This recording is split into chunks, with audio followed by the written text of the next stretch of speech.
عراق کا حال آج بھی یہی ہے، شام یمن سب توڑ کر کے تباہ کر دیے گئے۔ ہر صدی میں، ہر زمانے میں مسلمانوں کے جنازوں سے یہ زمین گواہ ہے۔ لیکن میں آپ کو ایک بات بتا دیتا ہوں، تاریخ کے باب میں لاکھوں قتل تو لکھے ہوں گے۔ بغداد میں ہلاکو کے زمانے میں مسلمانوں کی کھوپڑیوں سے ایک مینار بنا دیا گیا تھا، مینار تعمیر کیا تھا۔ ظلم اتنا کر لیا ان لوگوں نے، دنیا نے۔ اور یہ جو موب لنچنگ کہتے ہو، یہ آج کی نہیں، مکہ والے بھی یہی کرتے تھے۔ بلال حبشی کو پکڑ کر موب لنچنگ ہی تو ہوتی تھی، کوفہ والے بھی موب لنچنگ کرتے تھے۔ ہر زمانے میں ہوتا رہا، لیکن کان کھول کر کے سن لے دوسرے لوگ بھی، اور آنکھ کھول کر دیکھ بھی لے، ہر زمانے میں اس درخت کو ہلانے کی کوشش کی گئی، کوشش تو کی گئی۔ ہو سکتا ہے پتے جھڑ گئے ہوں، لیکن اس کی جڑ تحت الثری میں ہے۔ اسلام اس درخت کا نام ہے جس کی جڑیں تحت الثری میں اور اس کی شاخیں اوج ثریا پر۔ اسلام تیری نبض نہ ڈوبے گی حشر تک، تیری رگوں میں رواں خون ہے چار یار کا۔ کیا بات ہے مفتی صاحب، میرے عزیزوں، اب تھوڑی دیر توجہ کے ساتھ آپ سماعت کریں۔ جی کرم، تھوڑی دیر کرم۔ نبی اکرم صلی اللہ تعالی علیہ وسلم کی امت میں اللہ نے آپ کو پیدا کیا، اور قرآن میں کہا کنتم خیر امت، تم سب سے بہترین امت ہو، بے شک سب سے بہترین امت ہو جو لوگوں کے درمیان نکالے گئے۔ کس لیے؟ تقریر سننا ہے تو ٹھیک ہے، نہیں تو میں خدا حافظ کہتا ہوں۔ اب نعرے بھی سب آخر میں لگا لیں گے، آپ سب پورا ختم ہونے، میں میسج دینے کے لیے آیا ہوں۔ میسج اگر لینا ہے تو ٹھیک ہے، فبی توجہ۔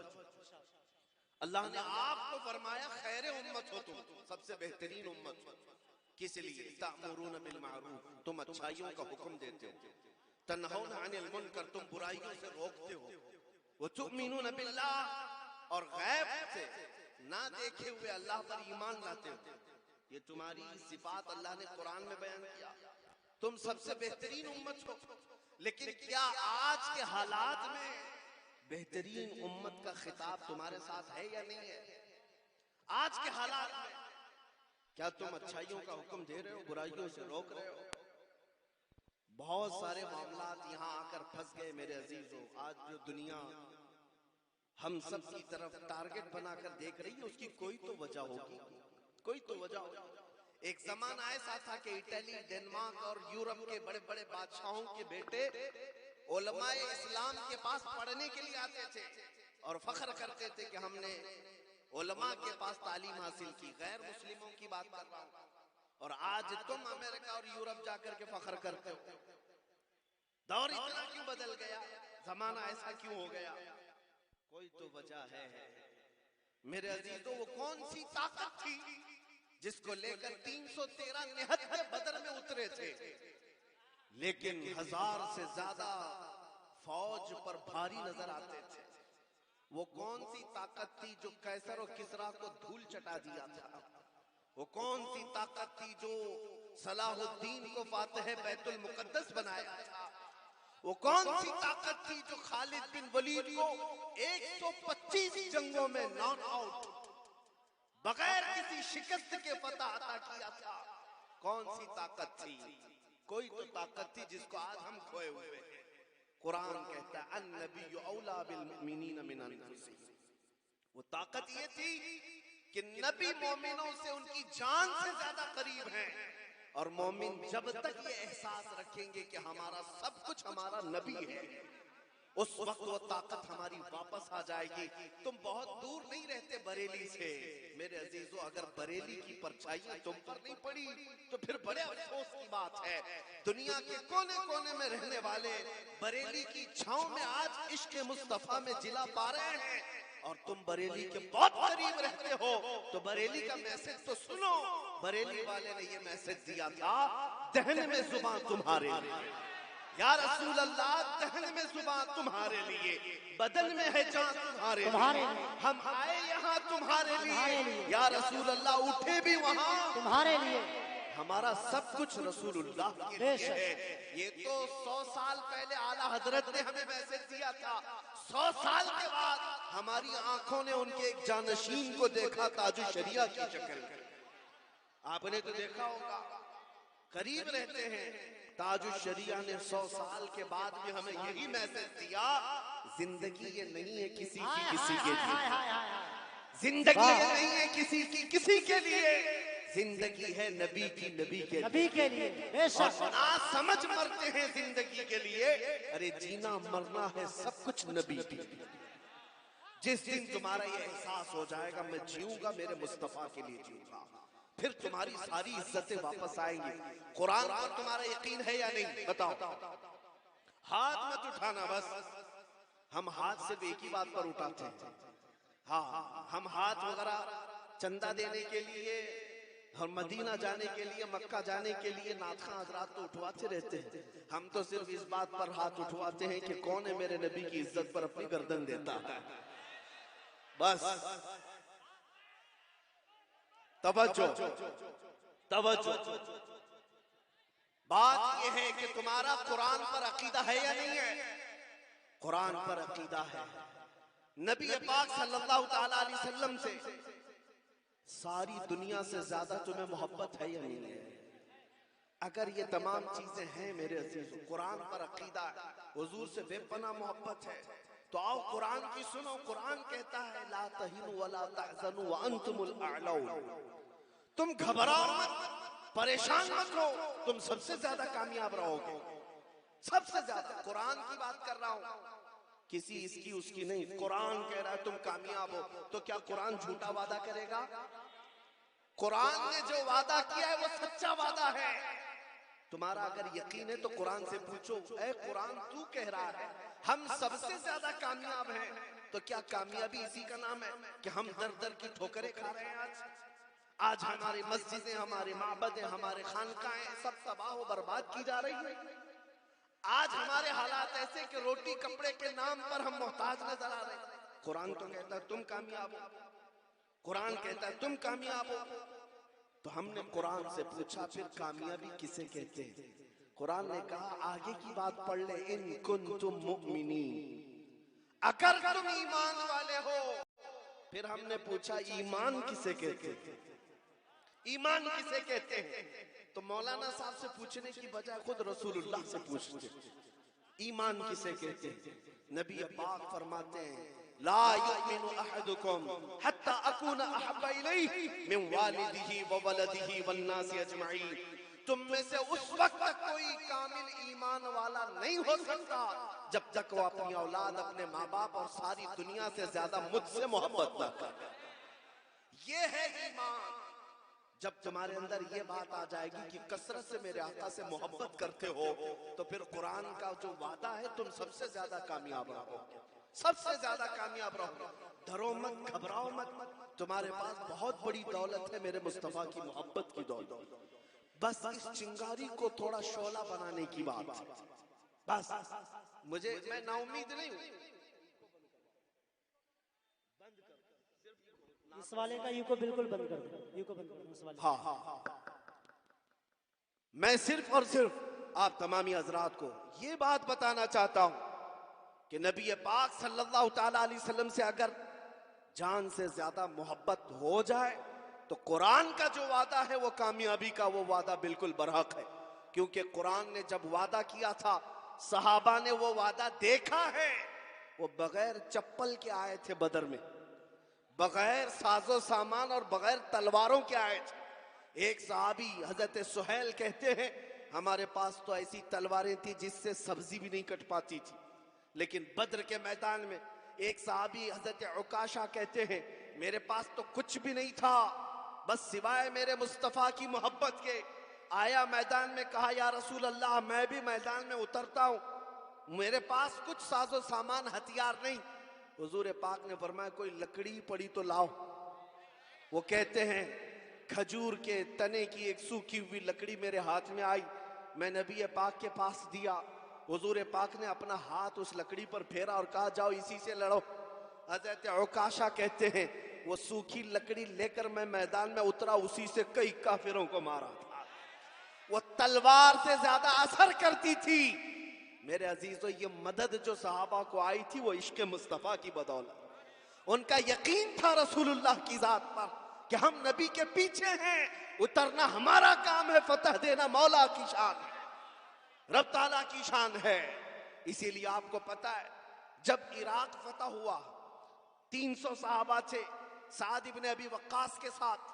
یہ صحابی کا عقیدہ تو دیکھو، صحابی رسول ہیں۔ جب عراق فتح ہوا تو ان کو ایران بھی جانا تھا، عراق اور ایران کے بیچ میں دریائے دجلہ ہے، کراس کرنے کے لیے کوئی برج نہیں، ایرانی فوج نے سارے پل توڑ دیے تھے کہ کہیں یہ مسلمان ادھر سے کراس کر کے آ نہ جائے، سارے پل توڑ دیے۔ سعد ابن ابی وقاص کا حوصلہ نہ توڑ سکے، اپنے ساتھیوں سے کہا کہ چلنا ہے، سبوں نے کہا چلنا تو ہے لیکن دریا ہے، دریا ہے، کوئی پل نہیں، کوئی برج نہیں۔ دریائے دجلہ کوئی تالاب کا نام نہیں ہے، دنیا کی ایک بہت بڑی ندی کا نام ہے، گہرائی بھی زیادہ ہے، چوڑائی بھی زیادہ ہے۔ سعد ابن ابی وقاص کا حوصلہ پھر بھی پست نہیں۔ تاریخ طبری میں یہ روایت موجود ہے، ان کے ساتھیوں نے پوچھا سعد ابن ابی وقاص سے کہ جائیں اس طرف تو کیسے جائیں؟ سعد ابن ابی وقاص نے کہا کسی پل کسی برج کی ضرورت نہیں، اپنے اپنے گھوڑے لو اور پانی میں ڈال دو، پار کرانا مولا کی طرف سے ہے۔ دریائے دجلہ کے اوپر 300 صحابہ نے گھوڑے ڈال دیے اور گھوڑے ایسے چلتے ہوئے گئے یہاں تک کہ دریا پار کر لیا، کسی گھوڑے کے ٹاپ میں تک پانی نہیں آیا، وہ چل پڑے، صحابہ کی سواریاں پانی پر چلتی رہی، دریا عبور کر کے آ گئے۔ ایران کی تاریخ میں یہ لکھا ہوا ہے، انہوں نے دیکھ کر کے کہا تھا یہ تو آنے والے انسان نہیں جنات نظر آتے ہیں، دنیا حیران ہے۔ اسی لیے شاعر نے کہا تھا دیوان گانے عشق محمد کو دیکھ کر گھبرا گئی ہے گردش دوراں کبھی کبھی، گھبرا گئی ہے گردش دوراں کبھی کبھی۔ یہ میرے مصطفیٰ کریم کے غلاموں کے حال تھے، اگر وہ پانی پر گھوڑے ڈال دیں مولا اس پر خشکی جیسا راستہ پیدا کرتا ہے۔ تمہیں پتہ ہے عمر ابن خطاب رضی اللہ تعالیٰ عنہ کا زمانہ ہے، یہ وہی عمر ابن خطاب ہے جو کہتے ہیں بچپن میں 2 بکریاں نہیں سنبھال پاتا تھا، میرے باپ مجھے مارا کرتے تھے، گھوسے کھاتا تھا، لیکن ایک وقت ایسا آیا مصر میں جب اسلامی حکومت آئی وہاں ایک بری رسم، ایک برا رواج چلتا تھا۔ عمرو بن عاص جو گورنر تھے مصر کے، انہوں نے دیکھا دریائے نیل جو مصر میں بہتا ہے سال میں ایک مرتبہ سوکھ جاتا تھا، تو مصر کے لوگ ایک 16-17 سال کی حسین لڑکی کو سجا کر کے سنوار کر کے اس دریا کے بھیٹ چڑھا دیتے تھے، بلی چڑھاتے تھے، اس کا خون جب دریا میں ڈالتے تو پھر دریائے نیل لبالب بھر جاتا تھا۔ یہ ان کی بری رسم، ان کا برا رواج ہر سال چلتا تھا۔ جب اسلام وہاں پر آیا لوگوں نے عمرو بن عاص سے کہا کہ ہمیں ایک لڑکی ذبح کر کے ڈالنی پڑے گی، نہیں تو پانی اوپر نہیں آئے گا۔ عمرو بن عاص نے کہا میں اس کی تو اجازت نہیں دے سکتا، اسلام اس کے خلاف ہے۔ لیکن آپ نے جب دیکھا کہ حقیقت میں پانی سوکھنے لگ گیا، دریائے نیل سوکھنے لگ گیا اور نیچے چلا گیا، وہ گھبرا گئے، کیا یہ رسم و رواج کو جاری رکھنا پڑے گا؟ کیا یہ دریا کو بہانے کے لیے، پانی کو اچھال لانے کے لیے یہ بری رسم کو زندہ رکھنا پڑے گا؟ اسی کشمکش میں عمرو بن عاص نے خط لکھا مدینے میں عمر ابن خطاب کو رضی اللہ تعالیٰ عنہ۔ امیر المومنین عمر ابن خطاب کے پاس جب خط آیا، سنو اے مسلمانوں، جو یہ کہتا ہے میرے مصطفیٰ کی غلامی میں نفع کیا ہے، حضور کی وفاداری میں فائدہ کیا ہے، کان کھول کر سن لے، فائدہ میں بتاتا ہوں۔ عمر ابن خطاب اس کے بعد جواب میں ایک خط عمرو بن عاص کو لکھتے ہیں جو مصر کے گورنر تھے، اور دوسرا خط دریائے نیل کے نام پہ لکھتے۔ آج تک سنا ہے کبھی کسی نے دریا کو بھی خط لکھ کے کہا ہو، پانی کو خط لکھا ہو کسی نے؟ یہ صرف محمد عربی کے غلاموں کا راج ہے، راج ہے۔ خط عمرو بن عاص کو لکھا، کہا تم نے جو کیا بالکل صحیح کیا، تم اپنی اس بات پر قائم رہو، اور ایک خط میں تمہیں بھیج رہا ہوں، یہ دریائے نیل میں دے دینا۔ دریائے نیل کو کیا خط لکھا تھا؟ خط لکھا بسم اللہ الرحمن الرحیم، اے دریائے نیل اگر تو اللہ کے حکم سے چلتا ہے تو عمر ابن خطاب اللہ کا بندہ حکم دیتا ہے کہ جاری ہو جا، اور اگر اللہ کے حکم سے نہیں چلتا تو ہمیں تیرے پانی کی کوئی ضرورت نہیں۔ یہ خط لکھا اور بھیجا حضرت عمرو بن عاص کے پاس۔ جب عمر ابن خطاب کا خط آیا، جب دونوں خط آئے، اپنا خط رکھ لیا، دریائے نیل کا خط لے جا کر دریائے نیل میں ڈالا۔ تاریخ میں موجود ہے اچانک جوش آیا پانی میں اور 16 گز اوپر دریائے نیل کا پانی بہنے لگا، اور اتنا ہی نہیں 1400 سال گزر گئے، آج بھی دریائے نیل لبالب بھرا نظر آتا ہے۔ یہ کہنا یہ چاہتا ہوں، تم پوچھتے ہو محمد عربی کے غلامی میں ملتا کیا ہے؟ ایک بار حضور کی وفاداری کر کے تو دیکھ لو، دنیا تو دنیا ہے، پانی پر بھی مولا تمہارا راج قائم فرمائے۔ بے شک، سبحان اللہ، نعرہ تکبیر، نعرہ رسالت، عصمت رسول اکرم، وقار رسول اکرم، سبحان اللہ۔ جب تک بکے نہ تھے تو کوئی پوچھتا نہ تھا، جب تک بکے نہ تھے تو کوئی پوچھتا نہ تھا، یا رسول اللہ تم نے خرید کر ہمیں انمول بک کر کے تو دیکھو اے جوان، بہت اچھے بک کر کے تو دیکھو۔ میرا یہ پیغام ہے ہر نوجوان کو، کاش ہمارے مجمع سے، ہمارے محلوں سے، ہماری بستیوں سے چند نوجوان ایسے کھڑے ہو جائیں جو عہد کر لیں۔ جتنے جوش میں تم نعرہ لگاتے ہو، جتنے جوش میں تم نعرہ لگاتے ہو، کاش اتنا جوش تمہارے ایمان میں آ جائے، اتنا جوش میرے مصطفیٰ کی محبت میں آ جائے، اور یہ عہد کر لو کہ میں دنیا کو یہ بتاؤں گا کہ نبی پاک صلی اللہ تعالیٰ علیہ وسلم کی محبت کی بات کرتے ہو، آج سے میں زندگی جیوں گا تو میرے مصطفیٰ کے اخلاق میں جیوں گا۔ جس دن یہ نوجوانوں طے کر لو تو پھر بازار نبی میں بکنے کی بات، شاعر نے کہا ہے بے دام ہی بک جائیے بازار نبی میں، بے دام ہی بک جائیے بازار نبی میں، اس شان کے سودے میں خسارے نہیں ہوتے، یہ ناز یہ انداز ہمارے نہیں ہوتے، جھولی میں اگر ٹکڑے تمہارے نہیں ہوتے، جب تک کہ مدینے سے اشارے نہیں ہوتے، روشن میری قسمت کے ستارے نہیں ہوتے۔ سبحان اللہ۔ ایک دن تم بھی اعلان کرو گے، تمہیں بھی وہ عزتیں دیکھنی ہوں گی۔ انشاءاللہ۔ جو کچھ بھی عزت ہمیں ملتی ہے وہ میرے مصطفیٰ کے قدموں سے ملتی ہے۔ وفاداری کرو، وفاداری کرو۔ اب عصر کا وقت ہو چکا ہے، میں اپنی گفتگو سمیٹتا ہوں۔ اپنے دل پر ہاتھ رکھ کر کے بتاؤ، کیا تمہارا یہ عقیدہ ہے کہ دنیا کا سب سے حسین چہرہ میرے مصطفیٰ کا ہے؟ بے شک، حق ہے۔ آمینہ کے لال کا چہرہ سب سے حسین ہے؟ بے شک۔ سب سے حسین چہرہ ہونے کا تمہارا عقیدہ ہے تو پھر اپنے چہرے پر ہاتھ رکھ کر دیکھو، اس حسین چہرے کی طرح تم اپنا چہرہ کیوں نہیں بناتے؟ بہت اچھا پیغام ہے حضرت۔ اگر سب سے حسین چہرہ وہ ہے تو پھر دنیا کے چہروں کی اقتدا کیوں کرتے ہو؟ بہت اچھا پیغام ہے۔ ایرے غیرے نتھو کھیرے کے پیچھے چل پڑے جو جہنم کی طرف لے جانے والے۔ آج ہمارے بچوں کو ٹک ٹاک نے تو ایسا مجرے کرنا سکھایا ہے، نعوذ باللہ، تمہیں اندازہ بھی نہیں کہ یہ تمہیں نہ مرد بنانا چاہتے نہ عورت، ایک بیچ کی مخلوق بنا کر چھوڑ دیں گے، بے شک۔ اور اس کے باوجود تم اس کو فیشن سمجھتے ہو، فیشن سمجھتے ہو۔ اچھا بھلا نوجوان اپنے کانوں میں بالیاں پہننے لگ گیا، جی حضرت۔ ہاتھوں میں چوڑیاں پہننے لگ گیا، جی۔ اچھا بھلا نوجوان چوٹی رکھنے لگ گیا، اللہ۔ اچھا بھلا نوجوان کپڑے پھاڑ کر پہننے لگ گیا۔ جی۔ میں پوچھتا ہوں، تجھے دنیا کا یہ فیشن پسند آتا ہے؟ اے نوجوان، اگر میرے مصطفیٰ سے عشق ہوتا تو تو یہ کہتا، دنیا اگر ننگا رہنے پر فخر کرتی ہے تو میں آمینہ کے لال کی اقتدا کر کے فخر کروں، بے شک۔ میں ان کے لباس میں فخر کروں گا۔ بے شک۔ دیکھنا پھر عزتیں کیا ہوتی ہیں، عزتیں کیا ہوتی ہیں۔ میرے عزیزوں، یہ صرف ہمارا لباس ہے، جی۔ لوگ عزت کرتے ہیں یہ میرے مصطفیٰ کے لباس کی وجہ بے سے، شک۔ سنت کی وجہ سے، اور جب یہاں پر یہ عزت ہے تو قبر میں بھی ہوگی اور حشر میں بھی ہوگی۔ انشاءاللہ، انشاءاللہ، بے شک۔ آج کا میرا میسج یہی ہے، یہی میرا میسج ہے جو اعلیٰ حضرت نے 100 سال پہلے کہا تھا۔ کان کھول کر سنو، 100 سال پہلے کہا تھا وہ میسج کیا ہے؟ آج لے ان کی پناہ، آج مدد مانگ ان سے، آج لے ان کی پناہ، آج مدد مانگ ان سے، کل نہ مانیں گے قیامت میں اگر مان گیا۔ بس